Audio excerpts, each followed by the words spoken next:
أعاد المعسكر التدريبي الذي خاضه المنتخب الوطني المغربي في التوقف الدولي لشهر مارس الجاري ليدب الشك في نفوس المغاربة بعد الأداء العقيم والوجه الباهت الذي ظهرت به كتيبة وليد الركراكي في وديتي أنغولا وموريتانيا. وعبرت الجماهير المغربية سواء التي حضرت اللقاء أو التي تابعته على شاشات التلفاز عن غضبها من الأداء العقيم للمنتخب المغربي في مباراتي أنغولا وموريتانيا، فيما اعتبر عدد منهم أن السبب وراء هذا الفشل هو الناخب الوطني وليد الركراكي الذي يقود وفق تعبير العديد منهم الكتيبة الوطنية نحو المجهول. واعتبر عدد من المتابعين أن الركراكي أبان بأنه مدرب ضعيف في كأس إفريقيا بالكوت ديفوار وفي 4 مباريات متتالية، معتبرا أن مثل هؤلاء اللاعبون يحتاجون إلى مدرب محنك، ومحذرا من مستقبل أسود تحت قيادته. ورغم أن أشهرا قليلة تفصلنا عن نهائيات كأس أفريقيا بالمغرب، إلا أن وجه المنتخب المغربي خاصة على المستوى الهجومي لم يعرف أي تطور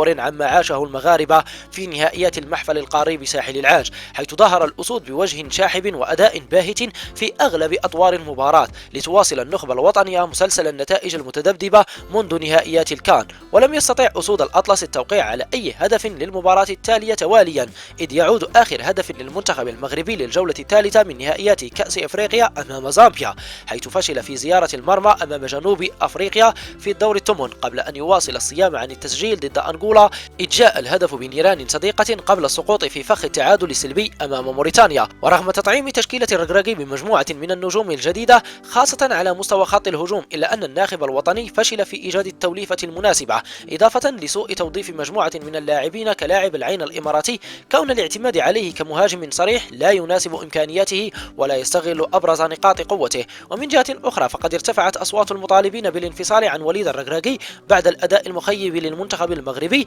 في هذا المعسكر التدريبي، معتبرين أن الجامعة الملكية المغربية لكرة القدم أخطأت في قرار تجديد الثقة في الناخب الوطني بعد الخروج من كأس أفريقيا. وعادت مطالب إعادة المدرب الفرنسي هيرفي رونار أو الإطار الوطني الحسين عموتة لتطفو على السطح، حيث اعتبر عدد من المتابعين أن على الجامعة تغيير اتجاه البوصلة نحو هيرفي رونار لتعويض مدرب عقيم تكتيكيا يجانب الصواب والمنطق ويحابي العاطفة. وما شجع هؤلاء على اقتراح رونار هو أن عقد هذا الأخير ينتهي هذا الصيف ولن يجدد مع المنتخب الفرنسي النسوي، حيث اعتبروا أن رونار سيكون أنسب خيار لتعويض الركراكي في ظل هذا الأداء الذي يلعب به المنتخب المغربي. وكشفت مصادر مطلعة لموقع المغرب سبورت أن انفصال الاتحاد المغربي عن وليد الركراكي بعد الأداء المخيب للمنتخب المغربي في هذا المعسكر التدريبي لا أساس له من الصحة في الوقت الحالي، رغم ما يتم تداوله ونشره في مواقع التواصل الاجتماعي والمواقع الإلكترونية. وأكد المصدر داتا بأن اجتماعا سيكون بين فوزي القجع رئيس الجامعة الملكية المغربية لكرة القدم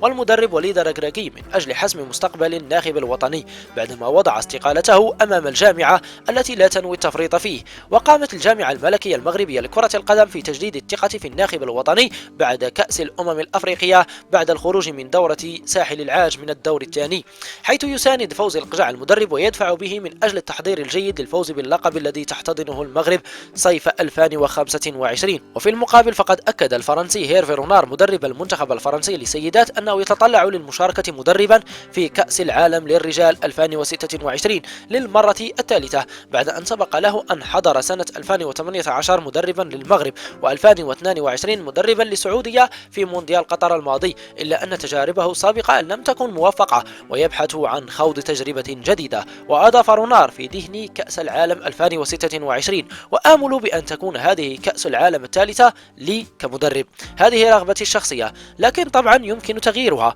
الأغبياء فقط من لا يبدلون آراءهم في الحياة. وأعلن هيرفي رونار عن حلمه في ندوة الإعلان عن قائمة اللاعبات اللواتي سيواجهن إيرلندا في 5 أبريل والسويد في 9 أبريل في تصفيات بطولة أوروبا 2025. كما شدد المدرب الفرنسي على أنه يركز بشكل كامل على أولمبياد باريس 2024 في الوقت الحالي، إلى أنه يعتزم الرحيل عن تدريب المنتخب الفرنسي للسيدات بعد أولمبياد باريس. وكان رونار قد أعلن خلال مونديال قطر أنه سيشجع المنتخب المغربي في المواجهة التي جمعته في النصف نهاية بالمنتخب الفرنسي، حيث صرح قائلا: أنا فرنسي لكنني سأشجع المغرب.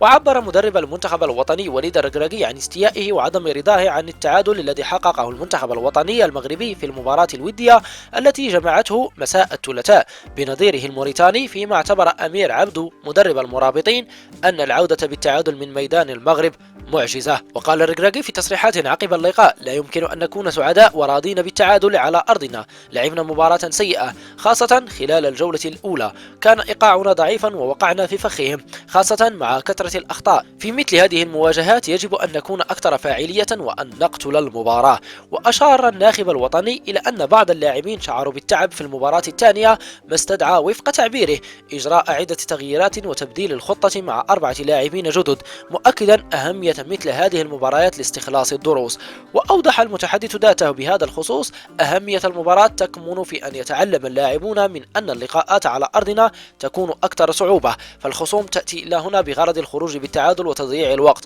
كان يجب أن نقتل المباراة لكن لم نلعب جيدا، هذا هو الواقع وقدمنا مباراة سيئة. وختم: هذا المعسكر التدريبي كان إيجابي على العموم، رغم أننا كنا نرغب في تحقيق الفوز وتحقيق التعادل لا يمكن أن يجعلك سعيدا، ويجب أن نبحث بشكل سريع عن الحلول من أجل أن نكون مستعدين في يونيو المقبل لتصفيات كأس العالم 2026.